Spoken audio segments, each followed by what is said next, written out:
V studiu prijazen pozdrav evropski poslanki doktorici Romani Jordan. Dobar dan. Dobar dan. Za nami je mesec marec, mesec, za katerega mnogi rečejo, da je kar ženski mesec. Na temo žensk ste veliko naredili v preteklih dolgih mesecih za ženske. Ja, zdi se mi prav, da smo občutljivi do vprašanja enakih možnosti in mnogokrat mi ljudje rečejo, da na tem področju ni potrebno več veliko narediti, ker smo ženske formalno enakopravne. No, če pogledamo papirje, je to res, vendar pa moramo pogledati dejansko stanje, kjer pa vidimo, da ženske nismo enake moškim, da se razlikujemo in zaradi tega je pač treba biti do tega vprašanja občutljiv in ustvariti enake možnosti, ne enake razmere, in na to ves čas opozarjam. Če recimo pogledamo, kako živijo ženske in kako moški, potem vidimo, da je delitev odgovornosti takšna, da še vendarle ženske v večini skrbijo za družinske člane, kot so otroci, kot so starejše in bolne osebe. Če pogledamo recimo plačila v državah članicah, vidimo, da je še vedno razlika, ponekod celo zelo velika razlika med plačili moškim in ženskam. In zelo zanimivo je, da sem že pred časom naletela na eno sicer starejšo raziskavo iz leta 2006, vendar se verjetno stanje nekaj dosti spremenilo. In po tej raziskavi imajo ženske 1 uro manj prostega časa kot moški na dan, delajo 1 uro manj na dan kot moški za plačano delo, vendar pa porabijo 2 uri časa več za neplačano delo v gospodinjstvu. Tako da razmere so seveda take, da je še potrebno ukrepati. Ko govorite o ukrepih, kakšni so predlagani ukrepi in pa koraki za pomoč ženskam, da bi lažje premostili tudi krizo? Ja, sedaj se je na vse te stvari dodatno pritisnila še kriza in opozorjeni smo bili strani Evropske unije, da moramo biti tudi tu bolj pozorni na to, kaj se dogaja z ženskami. Najprej je namreč kriza pokazala zobe in obremenila moške. To že moramo si priznati, kajti prvi so bili na vrsti predvsem moški, ko je šlo za izgubo delovnih mest. No, potem, ker se pa kriza ni ustavila, ker nismo uspešno ukrepali, se nadaljuje, so potrebni dodatni ukrepi. In ti dodatni ukrepi v glavnem po državah članicah so takšni, da gre za zmanjšanje zaposlovanja v javnih službah, v državnih službah, tu pa so večinoma zaposlene ženske.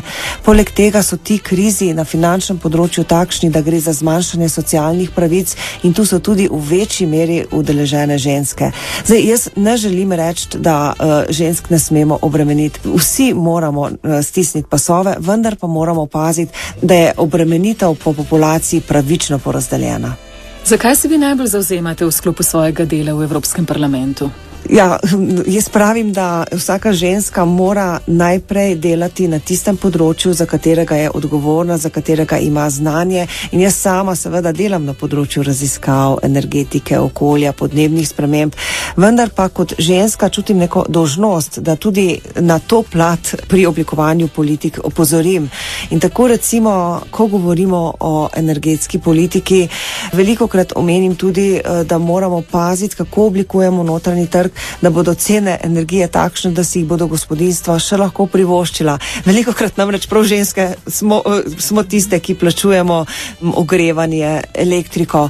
Ko smo obravnavali recimo raziskovalni program Obzorje 2020, to je raziskovalni program od leta 2014 do 2020, sem bila zelo aktivna pri tem, da sem opozarjala na sprejemanje ukrepov, ki pomenijo tudi enake možnosti za udeležbo žensk v tem programu. In moram reči, da moj glas še zdaleč ni bil osamljen in da na tem področju smo uspeli narediti mnogo, tako da imamo skozi celoten program horizontalno zahteve, da mora Evropska komisija preverjati udeležbo žensk, da so enakopravno zastopane.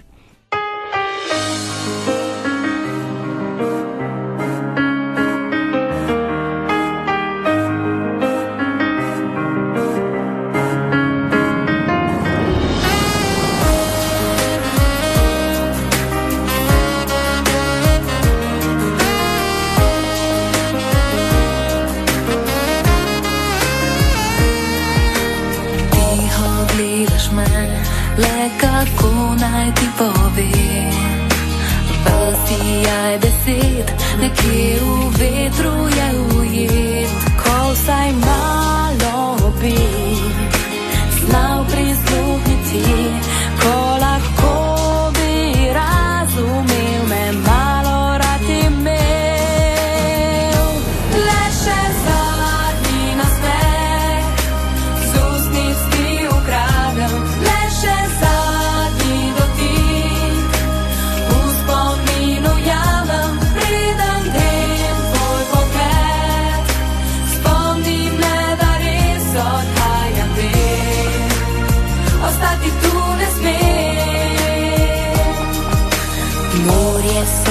smeh, še jih čutim na dlaneh. Poljub, dotik teles, še želim si zadnji ples. Ko zdaj malo bi znal prisluhniti, ko lahko bi razumel, me malo rad imel. Le še zadnji nasmeh, z ustnic ti ukradem. Le še zadnji dotik, v spominu jamem, preden grem tvoj pogled. Spomni me, da res odhajam ven, ostati tu ne smem.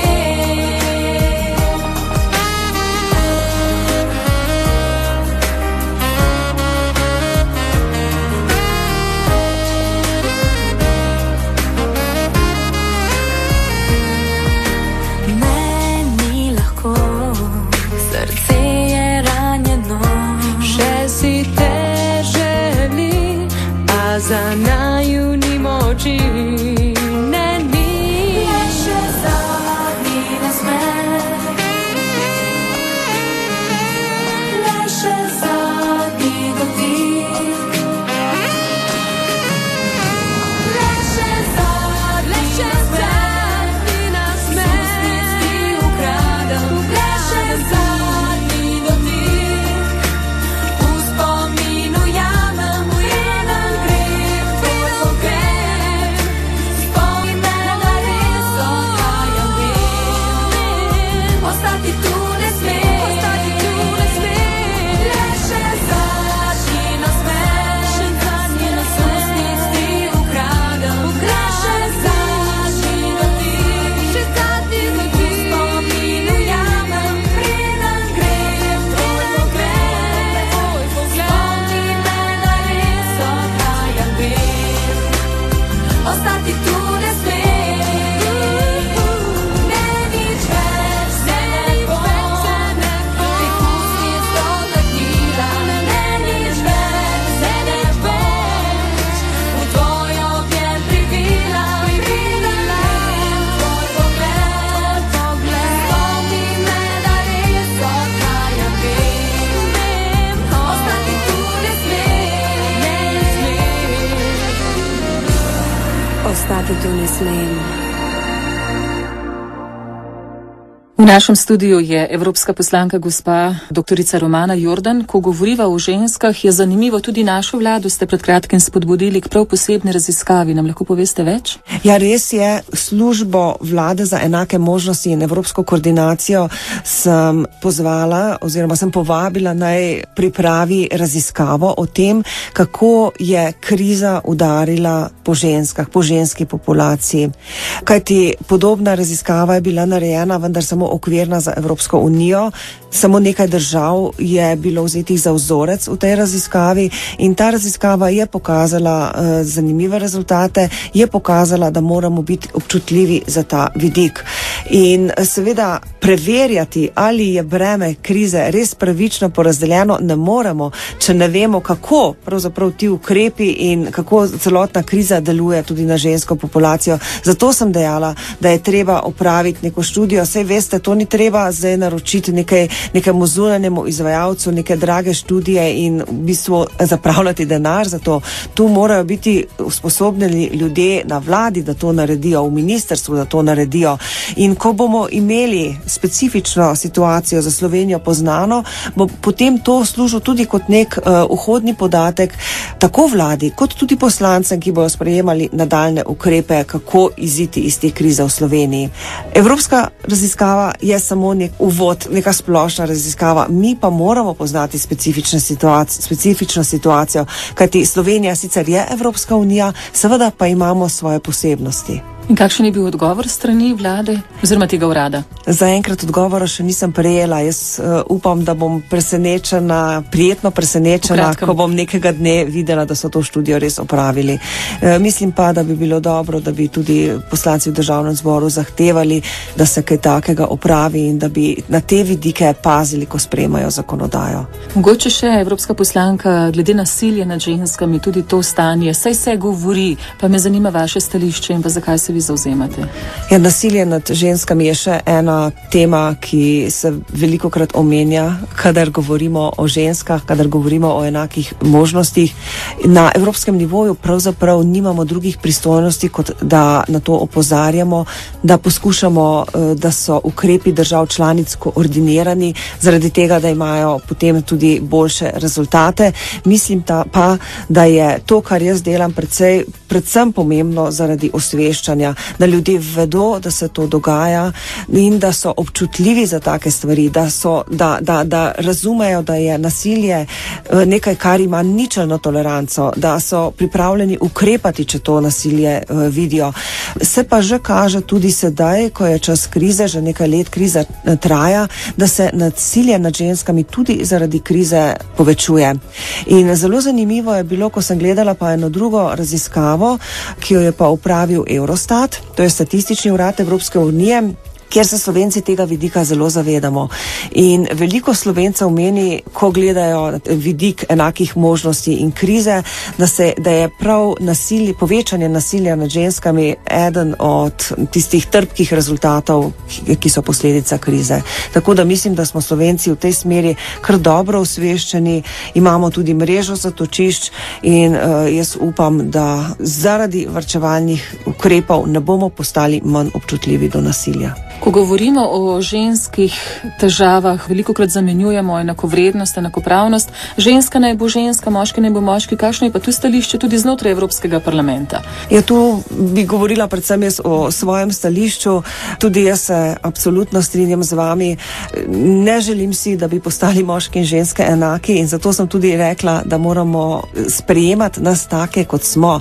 Ženske in moški nismo enaki, potrebujemo pa seveda enake možnosti za to, da se uresničujemo v družbi, da pač v družbi prispevamo tisto, kar je najbolj pozitivnega v nas.